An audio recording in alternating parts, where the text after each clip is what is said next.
After getting drunk, I accidentally added my first love to our family group chat and slurred out, "My girlfriend!" When I sobered up, the group had exploded. "Luke, is this your girlfriend? Our cousin who's been single for 30 years finally found someone." After 2 hours of silence, my first love replied, "Hi everyone, I'm Luke Dawson's girlfriend."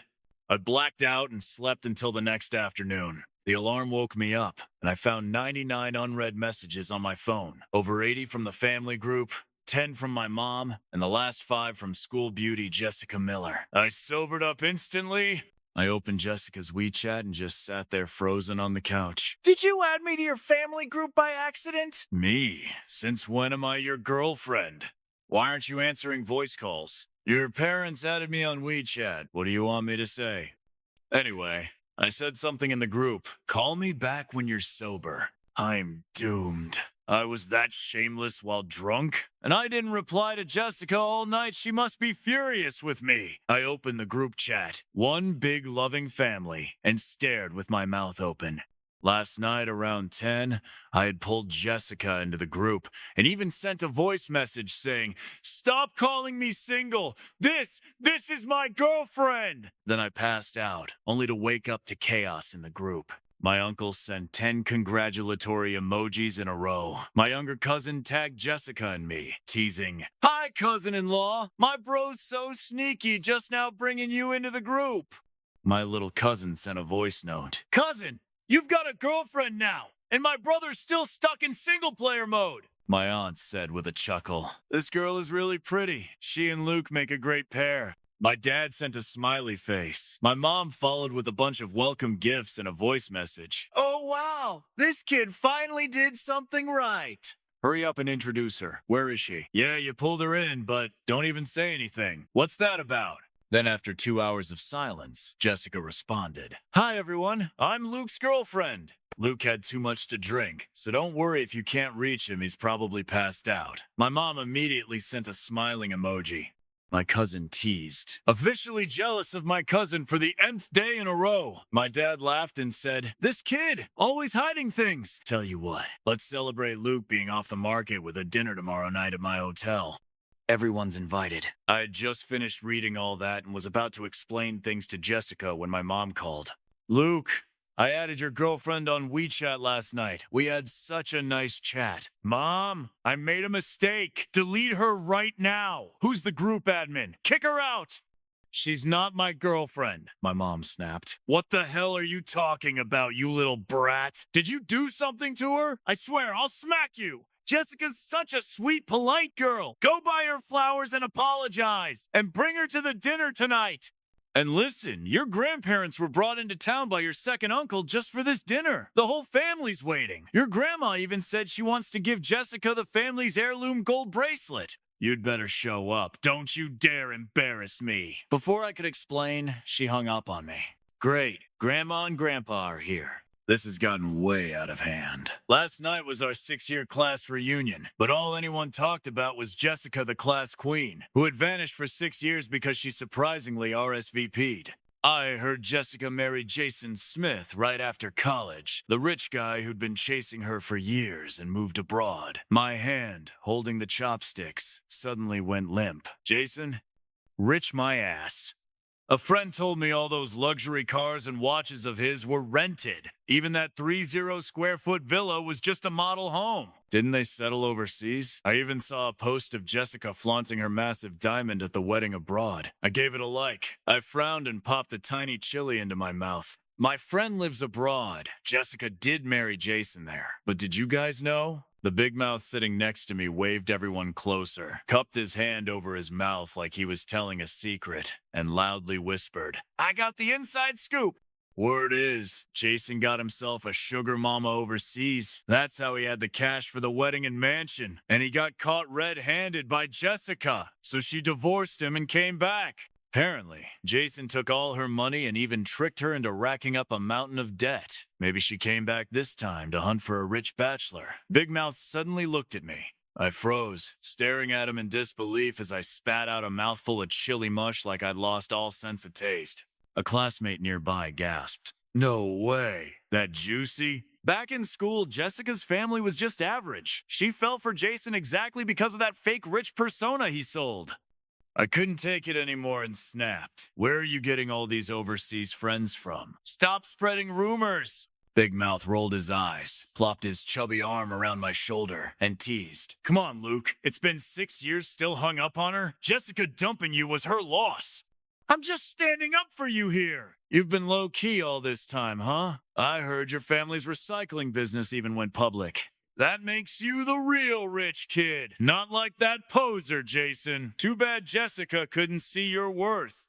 Big Mouth suddenly flipped his hair, doused in heavy perfume, and looked at me with mock affection. So, you've been single all these years. Why not give me a shot? The table burst into laughter. Seriously, Big Mouth? The guy's a legit heir, you better check yourself. Big Mouth, go lose some weight first. Luke's not into your plus-size model vibe. Big Mouth rolled his eyes and snapped. Y'all are so annoying! Just then, a girl by the door made a hush gesture. Shoo! The class queen's here! Don't talk so loud! The door opened, and Jessica walked in gracefully. Big Mouth jumped up and waved enthusiastically. Jessica! Over here! I saved you a seat! At the mention of Jessica's name, my heart skipped a beat. The room fell silent, and all eyes turned to the two of us. After all, during our 4 years in college, Jessica, our class beauty, had been my first love. 6 years ago, she left without a word, taking with her the only piece of my heart I'd ever truly given away. Jessica, come sit next to me! Luke's here too! Jessica paused briefly, her gaze landing on me. She smiled and walked over, taking the seat beside me, separated only by a 140-pound Big Mouth. Well, it's been a while. Jessica reached out her hand with a smile, her fair wrist exposed. Long time no see. All of us classmates meet every year. It's you who came late, I said, going against my own feelings. I pulled my hand back after reaching out, swallowing the now cold tea in one gulp, but it couldn't suppress the heat and anxiety inside me. The classmates around us started whispering to each other. Though it had been 6 years, everything about her was still vivid in my mind. Big Mouth watched us with a gossipy grin, finally turning to Jessica. Jessica, it's been ages. Tell us about your fancy life abroad. I heard you and Jason broke up. Is that true? Jessica's face went pale, and she lowered her head awkwardly. I shot Big Mouth a glare. Would it kill you not to gossip? Big Mouth chuckled awkwardly and added, Jessica, it's been 6 years since you came to one of these reunions. Don't you owe us a drink? The others chimed in. Yeah, class queen. Our rule's simple. Anyone late has to take a drink. With a mischievous grin, Big Mouth stood up, grabbed a bottle of Mutai, and poured some into Jessica's glass. We won't bully the queen, just one shot. Drink it and you're off the hook. Jessica looked uneasily at the wine glass, now half filled with strong liquor, and politely declined. I really can't drink. How about I pick up the tab tonight instead, as an apology? Big Mouth glanced at me and sarcastically pushed the glass in front of her. Guess you didn't know Luke's been covering these reunions for the past 6 years. We don't worry about the bill. And this drink, think of it as us drinking on Luke's behalf. 6 years ago, what happened between you two made quite a stir. Don't you get it? All these years Luke's been organizing these reunions for, who do you think? I tightened my grip on my teacup without a word. Jessica gently tucked a strand of hair behind her ear, her gaze meeting mine with a flood of unspoken emotion. Luke, seeing I didn't respond, she dropped her eyes, a helpless look flickering in them. Big Mouth, smug and gleeful, brought the glass to her lips, nearly tipping it in. It's no different than the wine you drank abroad. Don't be dramatic. Everyone's watching, just drink. I really can't handle alcohol. Grinning Big Mouth was about to pour the liquor into her mouth when I snatched the glass and downed it in one gulp. The room went still as everyone turned to watch the drama unfold. Big Mouth, don't go too far. I wiped the liquor from my lips and sat back down. I rarely drink, and half a glass of strong liquor was enough to make my head spin. Big Mouth gave me a sour look before turning to chat with the others again. Jessica gave me a grateful glance. I kept drinking throughout the night to cover up my nerves. As everyone reminisced about college days, I remained distracted, sneaking glances at Jessica as she sat beside me, silently playing with her hair. When the party ended, Big Mouth egged on my drunken self to add Jessica back on WeChat. I had no idea that just a day later, it would lead to such a huge mess. I braced myself and called her. She picked up quickly. Jessica, I blacked out last night. I'm sorry. I didn't mean to add you to my family group chat. Did my parents add you? What about my aunts? If they're bothering you, just block them. It's fine. Your family's been really friendly. Don't go to the dinner tonight. I'll explain everything. And also, delete my parents from your WeChat. Jessica paused for a moment, then said, but I'm with your mom right now. I froze. Wait, what? On the other end, I suddenly heard my mom's voice. Jessica, let me talk to that rascal. 1 second, she was being sweet and polite to Jessica. The next, her voice turned into a full-blown yell as she recognized me. You little brat. Didn't I tell you to take care of Jessica? You finally get a girlfriend and now you don't even appreciate her? Delete her from WeChat? You're asking for a beating. Then she turned back to Jessica with a soft chuckle. Jessica, don't be scared. I'm just giving your future husband a lesson. If he ever treats you badly, you come straight to me. No, Mom. Jessica and I aren't a couple. I added her by accident last night. Bull, I don't care if you two are having a spat. I really like this girl, Jessica. We're going to the hotel now. You get over here right away. Bye! Wait, Mom. Looks like there's no way I'm skipping this. When I arrived and pushed open the door, bam! The whole family was there. Grandpa and Grandma were surrounded by my uncles, aunts, and parents, all laughing and chatting together. My aunt beamed. Luke's really doing well. Graduated and got a job at a top firm with a great salary. He even bought a house in full. Jessica, you won't have to worry about a home after marriage. My second aunt chimed in. I've watched this boy grow up. He's always been well behaved. He's totally the type to be a wife's loyal husband. My mom looked at Jessica with a smile she couldn't hide. My son's super innocent. He's got no experience in love, so don't worry about any crazy ex-girlfriends. My cousin waved me over. Cousin Luke's here! Come on! We were waiting for you to start the meal! Took you long enough. We were just listening to Jessica tell us stories about your college romance. Grandma and Grandpa were all smiles. On the way here, they kept talking about the two of you. Grandma even said she's worried you're just pretending to be together. Their 90th birthday's next month, and now you two are together. It's double the celebration. Grandma looked at me, eyes full of warmth and hope. Luke, you're the eldest grandson. Grandpa and I are getting old. If we could see 5 generations under one roof before we go, we'd have no regrets. My mom chimed in with a laugh. She's right. You're not getting any younger. Time to start thinking about marriage. Holding Jessica's hand with affection, my mom looked overjoyed. Jessica, my son might not know how to be romantic, but he's got everything else going for him. He doesn't smoke or drink and loves staying home. Why not just go get your marriage license soon? Ask whatever you want for the dowry.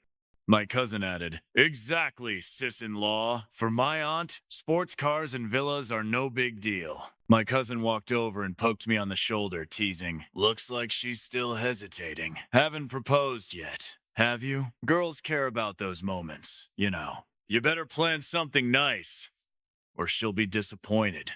I glanced nervously at Grandma's beaming face, then locked eyes with Jessica. Her gaze burned right into me. My heart skipped a beat. It was that feeling again, falling for her all over. The words caught in my throat. I couldn't tell the truth now, not until Grandma and Grandpa went back home. Jessica gave a tiny nod of agreement. I cleared my throat and gently placed my hand on hers. Jessica, perfectly in sync, held my hand back. This was the moment I'd imagined 1,000 times in the past 6 years. Ugh! Suddenly, Jessica covered her mouth and dry heaved, her face turning pale. The room fell silent. My mom, quick to notice, lost the smile on her face. Jessica, don't tell me you're pregnant? I stared at her in shock as she glanced around in panic and quickly denied it. My mom's eyes lit up as she swiftly replaced the pu'er tea in Jessica's cup with plain water. Jessica, you looked like you were going to throw up earlier at the mall too. Are you pregnant? Everyone turned their curious eyes to Jessica, who quickly explained, no, I probably just ate too much. My stomach feels uncomfortable. My cousin's sister instantly dragged over a chair and sat down in front of Jessica, reaching out to take her wrist. Sis-in-law, I study traditional Chinese medicine. I'll check your pulse and we'll know. Jessica nervously pulled her hand away, politely refusing. No need to trouble yourself. It's just an upset stomach. Luke, maybe I should go home now. I'll take you. I let go of Jessica's hand and looked at her deeply, nodding firmly. Just wait a sec. I'll be quick, huh? My cousin suddenly looked at Jessica in surprise, then smirked and poked me in the ribs. Damn, bro. She's already 3 months pregnant. The room erupted in shock. Grandpa and Grandma were grinning from ear to ear. Good, good. We'll finally have 5 generations under one roof. My uncle raised his glass, clinking it with my dad's. Congrats, man, my dad laughed. This boy's even bolder than I was. My mom pushed my dad playfully with a mischievous grin. Like father, like son. Looks like I'm gonna be a grandma. My aunt linked arms with my mom and suggested with a smile, Luke's done well. Since she's already 3 months along, why not let her stay at our hospital for delivery? Junhong is the OB/GYN director. He'll take good care of her. I furrowed my brow, while Jessica's face turned ghostly pale, her eyes full of unease as she looked at me. The next moment, my cousin's smile vanished. She nervously checked Jessica's pulse again. Wait, something's not right. At 3 months, the fetus should be stable, but her pulse is weak and floating. Did I get it wrong? Bro, you're the OB/GYN director. Come take a look. My cousin brother got up and walked briskly to Jessica's side. The room fell into tense silence. Sorry, sis-in-law. I need to check your lower abdomen. Jessica's ears flushed red as she looked to me for help. I held her hand tightly and reassured her. Don't worry, it'll be okay. My cousin brother felt her belly seriously and asked, Have you had any cramping like menstrual pain recently? Any hardening of the abdomen? Any brown discharge? Jessica looked shocked, then nodded slowly. The past couple of days, it's been a bit hard, and last night there was some light pink discharge. That's it then. Probably false contractions. Let's go to the hospital now for a full exam. My cousin brother looked seriously at both of us. My mom and grandparents turned pale. Grandma even stood up with her cane in a panic, forcing my uncle to catch her quickly. Go to the hospital now! Don't risk my great-grandchild! This is the first one for the Dawson family! So we left our meal half-eaten and rushed Jessica to the hospital. Outside the hospital room, I paced anxiously outside the ultrasound room. My cousin's sister patted me on the shoulder. Bro, no need to stress too much. It's been caught early.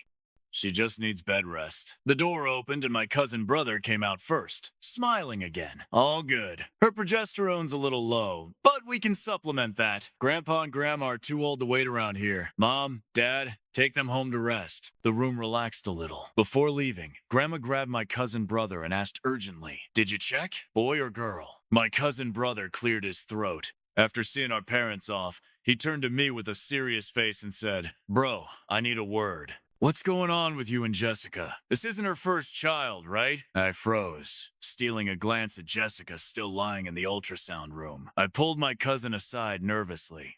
Shh, keep it down. While I was doing the ultrasound, I saw old C-section scars and some uterine adhesions. That's definitely from a previous cesarean. Didn't she say you two just got back together? I paused, then told him the truth. The child Jessica's carrying isn't mine. It's complicated. I'll explain later. My cousin instantly understood. He sighed heavily and patted my shoulder. All right then. Just don't end up being some big-time sucker. I'll go grab the report. Jessica walked out of the room, biting her lip as she looked at me. Actually, the reason I came back was to find you. Maybe it's too late to say this, but I wanted to ask you in person, Luke. Would you be willing to get back together with me? I let out a cold, self-deprecating laugh and looked at her, asking from the heart, Seriously? You want me to become a dad pain-free? I can explain everything! Whose kid is it? Jason's. I took a painful deep breath, turned, and slammed my hand against the wall. And the C-section? Was that Jason's too? Jessica's eyes turned red, and she shook her head. No. Then whose was it? Do you remember why I left 6 years ago without saying goodbye? My heart skipped a beat. I found out I was pregnant. It was yours. Jessica paused and took a breath before continuing. What did you say? I stared at her, stunned. Mine? Then what happened to the baby? Jessica cried. I was terrified. I had no experience. At the time, my dad's business had failed, and I thought Jason was rich. So I got together with him and told him the baby was his. I looked at Jessica in disbelief, shaking off her hand in anger. That was our baby. How could you do that? Jessica clutched my sleeve, begging through tears. I was blinded by money, and I paid the price. When I was 5 months pregnant abroad, I was caught in a mall riot and lost the baby. Later, I found out Jason wasn't rich at all and was tangled up with wealthy people over there. I couldn't take it anymore, so I divorced him. Then I found out I was pregnant again, this time with his child. The doctor told me if I terminate this pregnancy, I may never be able to conceive again. I sneered. So you didn't come back to rekindle our love? You just came back to find a long-term meal ticket, huh? Since you were gonna lie anyway, why not just keep it up forever? Furious, I threw off Jessica's hand and walked away without looking back. Just as I turned, a bitter smile spread across Jessica's sorrowful face. If it was all just a farce, then it was time to bring it to an end. My uncle kicked Jessica out of the family group. My parents, furious, deleted her on WeChat. Everything, it seemed, had gone back to square one. When Grandpa and Grandma found out, they were so angry they went back to their hometown that very night. My uncle's family tried to comfort me and tell me to let it go. My cousin stared at me for a long time before he left, as if there was something he wanted to say but didn't. My parents were beyond furious and cursed Jessica for a long time. I once loved her deeply. I was even willing to let her lie to me forever, even if it meant becoming a father without the pain. But I couldn't accept that she used our child and me for the sake of wealth and status. 1 year later, I was sitting in the lobby of our family's hotel waiting for someone when a familiar voice called from behind, "Luke? Big Mouth?"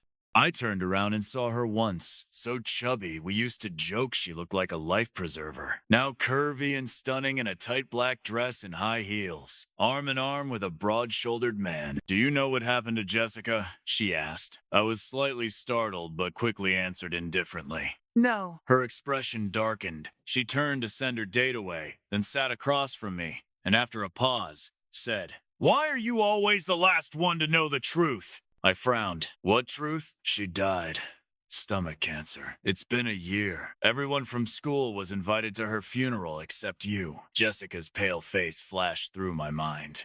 I stared at Big Mouth in disbelief. What kind of sick joke is this? I'm not joking. Her ashes are kept at the Ancestral Peace Hall. Big Mouth pulled up her photo album and showed me a picture of Jessica's tombstone. The black and white photo of her lifeless face stared back at me. Ironically, the one who arranged Jessica's funeral was Jason. Maybe he hated you so much he didn't want you there. I couldn't believe it.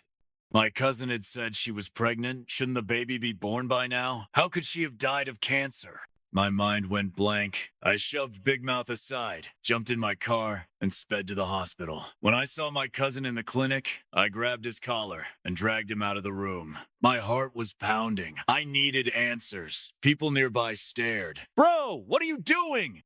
Tell me! Was it true what you said last year about Jessica being pregnant? I want the truth!" His eyes dimmed, and then he looked at me with sympathy. It wasn't true. I walked out of the hospital like a ghost, my cousin's words echoing in my mind. She didn't want to burden you. She would rather let you hate her, resent her, and stay away. Bro, your tragedy was sealed 6 years ago. She knew your personality, so she had me and Sis lie for her. The pregnancy was fake, but the cancer was real. I saw her report. It was already late stage. Even with chemo, she didn't have long to live. The scar on her abdomen, that wasn't just from a C-section, it was from the gastrectomy. I realized I had never confirmed the truth. I had just walked away, abandoning her. I closed my eyes in despair, and my mind drifted back to freshman year, the day we first met. Jessica, dressed in a white dress, with bright eyes and a sweet smile, had asked me, "Excuse me, could you tell me the way to the gym?" That was when I fell for her at first sight. "Luke," a familiar voice called behind me. It was Jason. "You?" The moment I thought about what he'd done to Jessica, rage surged through me, and I punched him square in the face. "You've got some nerve showing up here." We started fighting right there, under everyone's shocked stares. The security guards had to pull us apart. Jason, holding his swollen cheek, glared at me furiously. "You haven't changed a bit. Still the same hothead." "You're just mad I took Jessica, right? If she hadn't asked me to, I'd have dragged you to the police station right now. Jessica's last request. What do you mean? She sent you? Jason angrily threw a folder at me. Go to Yunnan. Find the answer yourself. When I arrived at Air High Lake, my eyes welled up. Jessica had fulfilled the dream we made together in college. She had opened a cafe by the sea. She had already completed the transfer paperwork. Now, I was the owner of that cafe. On a shelf sat a delicate porcelain jar. Inside were Jessica's ashes. Every evening, I held her urn and sat at the best spot in the shop, watching the sun rise and set over the sea. Here. With her memory, I would keep on living. Extra chapter. My name is Jessica. One day, after 6 years of no contact, Big Mouth suddenly appeared in my neighborhood. At the time, I was a mess. I had just uncovered Jason's fake rich persona. I was already 5 months pregnant. While shopping, I got caught in a looting incident and lost the baby. I nearly lost my life too. That's when I was also diagnosed with stomach cancer. Worse still, when I got home from the hospital, I caught Jason cheating with our landlord. Turns out, she had been paying all his expenses abroad. The ultimate irony, she had also sponsored our entire wedding because she wanted the baby I was carrying. I left Jason immediately. Then I was evicted when the landlord sold the house. The day Big Mouth showed up in full designer wear, I was packing my bags. Jessica, it really is you! Big Mouth, what are you doing here? Real estate investment. Is this your place? I smiled bitterly and shook my head. No. I rent it. We talked for a long time at a nearby cafe. Then she suddenly said a name, Luke. That name had haunted me for 6 years, lodged in my heart like a splinter. Luke's been organizing class reunions every year, always at the hotel you used to love. Don't you see? He's never stopped thinking about you. My heart skipped a beat. I sipped the bitter black coffee. What's the point of showing up again like this? If you can't stay here anymore, then go home. That's where you came from, after all. I had spent all my savings on chemotherapy. With no options left, I returned home. The doctor said that without chemo, I had maybe a year left to live. When Big Mouth sent me pictures of the reunion, I hesitated for a long time, but in the end, I went, the side effects of cancer made my stomach hurt terribly. When Big Mouth tried to make me drink, Luke stepped in to help. He added me on WeChat and pulled me into his family group chat. I was surprised, delighted even. Out of selfishness, I replied to their questions and admitted I was Luke's girlfriend. His family was warm and welcoming, and for the first time in a long while, I felt loved. Unfortunately, during the dinner, I threw up because of the chemo. Coincidentally, they all thought I was pregnant. Luke's cousin, brother, and sister noticed something was off, but they didn't call me out. At the hospital, when Luke's cousin did the ultrasound and saw the scar on my belly, he figured it out. I told him the truth. I had stomach cancer. They opened me up to remove part of it. What you saw just now was a chemo reaction. Does your cousin know? No. And I don't want him to. Then what do you want me to do? Just pretend I'm really pregnant. Let all the assumptions about the baby fall on me. My cousin's a good guy. Even if you told him, he wouldn't leave you because of this. No need. I'd rather lie to him forever, with a brand new story. Only then can he truly let me go and start over. My lie worked. Luke became completely convinced I was a gold digger. Not long after, I heard from Big Mouth that he was going on blind dates. The girl was decent. Later, I sold off all my assets and opened a cafe by Air High Lake. Back in college, Luke once said he wanted to retire in Dali, Yunnan, to open a seaside cafe and soak in the vast calm of the ocean that had been his dream. I fulfilled it for him. I didn't have much time left. After thinking it through, I decided to inform my ex-husband, Jason. He had married and divorced that landlady and even walked away with part of her property. Now, he'd finally become a solid middle-class man. He got married and had kids abroad and seemed more settled. When he got my call, he rushed back to see me and apologized the moment we met. I had no family. My only remaining connection was this ex-husband, Jason. You handle my funeral? I told him, but don't invite Luke. After I'm gone, transfer the cafe to Luke. I've already taken care of everything. In the final month of my life, I unexpectedly felt a stronger attachment to the world, so I asked Jason to hold my funeral while I was still alive. At that very special funeral, I invited all our college classmates, everyone except Luke. I lay in the coffin, listening to their eulogies, and closed my eyes in peace. Later, I collapsed by the sea I loved most. That kind of ending, I guess, isn't really a regret.